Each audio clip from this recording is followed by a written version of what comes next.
Професионалните моторни триони Husqvarna и тяхното режещо оборудване са разработени съвместно, за да оптимизират общата производителност. За да извлечете максимума от вашата верига, е от съществено значение да изберете тази, която е най-подходяща за задачата. За да ви помогнем да решите, ето как да интерпретирате имената на веригите X-Cut. Първата буква ще ви покаже профила на режещото звено на веригата. Дали е право, чизел, или заоблено, семи-чизел.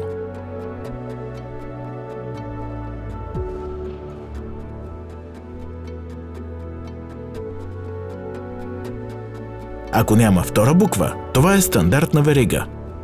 Буквата P означава, че веригата е пиксел.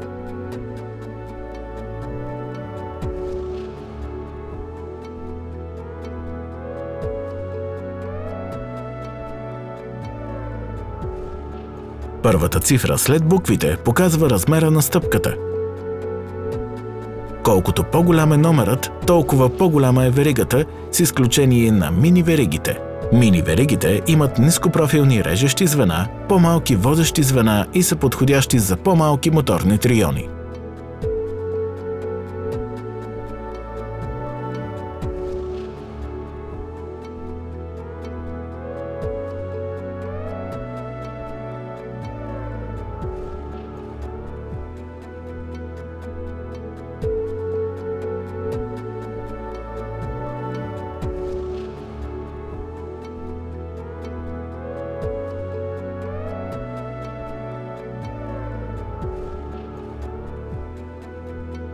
Втората цифра показва дебелината на веригата,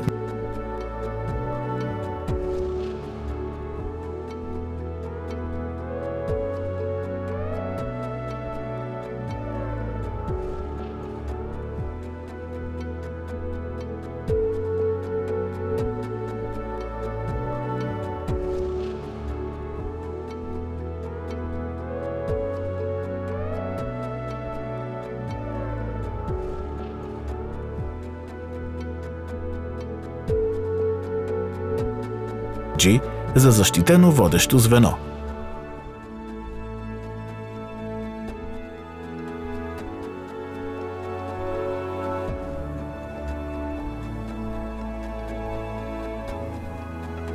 Винаги мислете за тези критерии, когато избирате верига.